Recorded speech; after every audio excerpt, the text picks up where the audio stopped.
I, 20F, think my boyfriend, 20M, may have been signing into my social media accounts for more than a year. Trigger warning, grape, cyber stalking, victim blaming. I have been dating my boyfriend, 20M, since September 2017, but we have been seeing each other since June 2016. We are a long distance 6 hours apart by car, see each other about once a month if we're lucky. We have had a lot of ups and downs, but ultimately we care about each other and just want each other to be our happiest and healthiest. I posted earlier this week about an incident that happened this past weekend where an old friend of mine tried to kiss me. He was drunk and initially tried to kiss me on the mouth. I pulled away, and he again tried to kiss my neck, leaving a bruise. I bruise incredibly easily as I have very fair skin and poor circulation. The entire incident lasted no more than a few seconds. I did not expect or want this to happen, and I thought the friend in question knew I had a boyfriend. I actually thought he also had a girlfriend up until he kissed me, so it definitely caught me off guard. Once I firmly expressed to him I wasn't interested and had a boyfriend, he backed off, and the rest of the night went normally. I don't have any plans to hang out with this friend again. The next day, my boyfriend was already at work when I woke up, where he has limited access to this phone. I planned to FaceTime him and tell him what happened when he got off work. However, he noticed the bruise on my neck in a Snapchat before I could tell him myself. I hadn't even noticed it was there, because as I said it was no more than a few seconds and it didn't occur to me that there could even be a bruise there from so short a time. He called me when he finished work, and I explained what had happened, but by that point he had been stewing over it for over 5 hours, and was furious with me. I understand that I shouldn't have put myself in a position where someone thought I would be receptive to a kiss, but I also can't control other people's actions or the past, and I have been trying to earn his trust back since. However, he remains absolutely livid. In other news, for the past few years, my Snapchat account has signed me out constantly on my phone, forcing me to log back into the account sometimes as frequently as multiple times a day. I submitted several maintenance requests to the app, and Monday they notified me that they had sent a customer service email to my spam email account, which I seldom use, and hadn't looked at in years. When I signed into the account to view the email, I noticed several other emails from the app over the past year. Most notably, there were a series of emails from August 3rd to 6th, 2017 informing me that someone had connected to my account on those specific dates from a specific location in a neighboring country. My boyfriend and a few of our mutual friends happened to be on vacation in that exact place on those exact dates. We were not dating at that time. I have confirmed the dates of that trip with someone else who was there. Nobody else on that trip goes to college with my boyfriend, or within 75 miles of there. Getting fearful, I went on the Snapchat website and downloaded my data, which basically gives you all the data the company has stored about your account over a certain period. This data included the location history of where my account has been accessed for the last 2 months, with each data point consisting of a date, time, latitude, and longitude of where the account was used. It revealed that dozens of times over the last 2 months, sometimes as often as multiple times in the same day, my account was accessed from where my boyfriend lives. These data points are very specific, 3 decimal points, and correspond directly over his house, various buildings on his campus, and other places in his college town that he frequents. They all are on dates that I was definitively in my own college town, 400 miles away.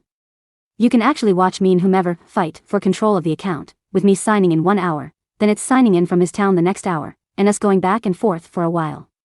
The data only goes back 2 months, but the emails and pattern of Snapchat logging me out, which is their attempt at security, when you log into an account on one device it force logs it out on all others, indicate that it has been going on with this level of regularity for over a year. I confronted my boyfriend about this as soon as I found out. He was initially indignant, then horrified once I presented him with all the evidence. He emphatically maintains that it isn't him doing it.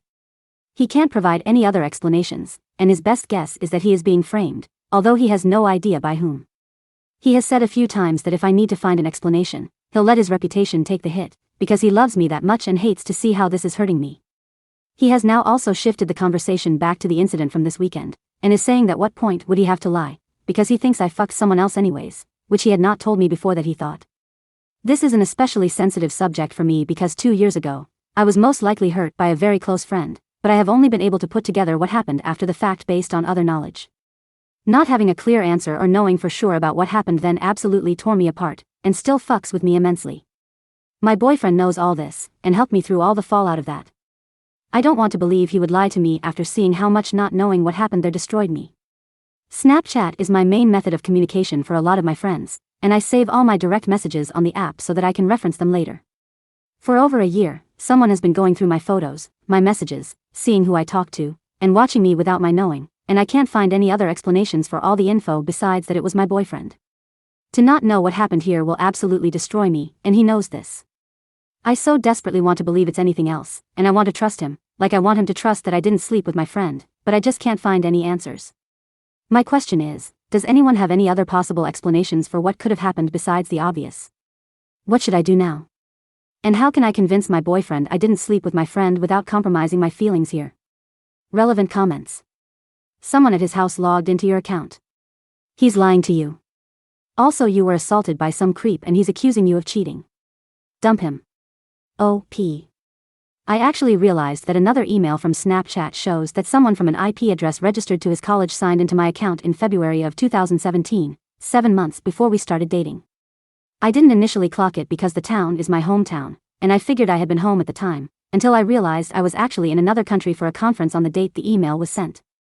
It seems like there's too much evidence for it to all be coincidence. Comment.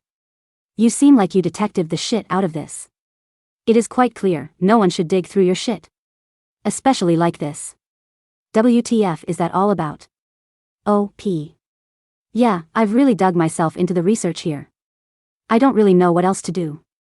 A friend of mine is a software engineer and I've asked him about 1,000,000 questions, and they all turn up the same answer. Update. I posted a few days ago about finding an overwhelming amount of evidence that my boyfriend of 1 year had been signing into my Snapchat account off his phone for over a year, yet when I confronted him about it, he claimed he was being framed. He also accused me of sleeping with a friend who made a move on me that past weekend. I asked here for any other possible explanations for what might have happened besides the obvious, and for advice on how to prove to him that I didn't have sex with that kid. Everyone here told me I was out of my mind to think it was anything else, and that it didn't matter what he thought of me, that he was violating my privacy, and that there were no other possibilities. I realized y'all were right, and I came up with a plan. I met my boyfriend in a diner, and got there early and told the waitress what was about to go down. I then set my laptop up with all the evidence I had amassed, and waited for him to show up. When he got there, he was combative, and initially tried to accuse me of sleeping with that kid again, but I effectively took over the conversation pretty quickly, and set into my speech. I took him through every piece of evidence that incriminated him, of which there is a lot, asked him if he still thought that he was being framed, and he denied it a few more times. At that point, I told him that in our state, what was happening constitutes 4th-degree felony stalking. There was too much evidence for it to all be technical glitches at this point, so either he was stalking me, or someone else was stalking the both of us. I told him this was his last chance to come clean to me, or if he still said it wasn't him, we were going to go get in my car, drive to the police station, and turn the case over to a detective, at which point it will be investigated, and whoever did it will be charged. I told him that once I turn it over to the police, however, it's out of my hands how it gets handled, and there will be consequences for whoever did it. He said that he wasn't going to the police station, and said again that he didn't do it. So, I stood up, put on my coat, and said we were going to see a detective and file a report right there because those were his only options left. He pulled me back down to the table, and finally, confessed. It was him. It started 2 years ago, 7 months before we even started dating. We were casually involved at that point, and friends, but not dating or exclusive. He said it started because he wanted to know whether I liked him, and I became an obsession for him. He has checked it multiple times a day, every day, for our entire relationship, including when I was with him. He read all my messages, which I save through the app, as I use it as my main form of communication for a lot of friends, went through my photos, and kept tabs on who I was talking to. The conversation was terrifying. It was like I didn't know him. He was cold, cruel, and didn't seem even the smallest bit remorseful. He tried to blame it on me quite a few times, then blamed it on his trust issues, then blamed it on himself being fucked in the head. It was so unbelievably out of character for him that I would have thought this was his shitty audition tape for an episode of SVU and said it was a bad performance if I hadn't lived it myself. He also tried to manipulate me into not going to the police or any of our mutual friends, citing that he had nothing in his life except me, but I guess that didn't matter so much. He said that I could just move on from this, whereas he would have to live with this for the rest of his life, which should already be enough punishment. He then tried to tell me that I owed him not to tell anyone else, because I ruined his life when I gave him an STD, which I got when I was attacked by a former friend, which was easily cured, and which we discussed at length where he reassured me that it wasn't my fault. Oh, and he knew that I didn't sleep with that guy, because he read my conversation with him wherein he said, "Hey, I'm sorry about last night. I didn't know you had a boyfriend and I never would have tried to make a move on you if I had known." He just said that to try to make me defensive and so flustered about something else that I dropped my investigation into the Snapchat thing. He even quoted my own conversations back at me. I made him sign a paper where he wrote out what he did, just in case he wants to go back on his word later. Then I left. So, it's over now. I've blocked him on everything. I actually cried when I blocked his number, sad as that is. All that's left is to move on. I'm debating on whether to tell our mutual friends or not, because honestly, I'm resentful that he tried to manipulate me into not doing so, and I don't feel like I owe him anything at this point. Anyways, thanks for all your help. Edit, I've taken the advice of most people here and told a few trusted friends. Their response has been kinda disappointing, sort of a boys will be boys mentality of, well now you know you're better apart than together, just give it time. I'm hoping they'll come around. I understand that it's really hard to reconcile such a psycho thing with someone you care about, and like I said this was so out of character for my ex. For now I am not going to go to the police, because I don't think I could handle that right now. I go to school 400 miles away from my hometown. I wouldn't be able to come back and forth often to deal with an investigation, and I just don't think I could deal with the emotional strain of having aggressive strangers tear my life the rest of the way apart. But I have changed all my passwords, done force logout where applicable, and saved all the evidence against my ex on a few different locations. My ex got my password because he saw me sign into something once when we were hanging out and remembered the password I used. Once he had it forever. To all the people who called me out or had questions about the STD, shout out to the guy who said I belonged in prison, I'll tell the story. Mods, sorry if this violates rules. Over 2 years ago, I had only been with my ex. He's actually the only person I've ever been with. We weren't dating at the time, just casually hooking up. One night over a break home from school, I went to my former best friend's house to catch up. I had 2 drinks and passed out, which I had thought I was just tired but now I suspect I was drugged.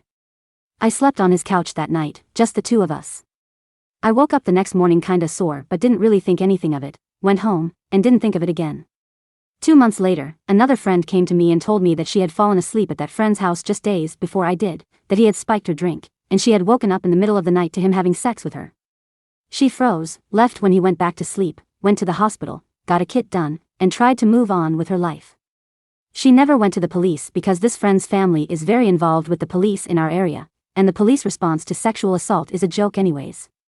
She told me because I was going to visit him and she wanted me to be safe. I tried to support her as best I could, and cut that friend off, but it didn't occur to me that anything could have happened to me. Months later, I came up positive for chlamydia on a routine STD check by my OBGYN.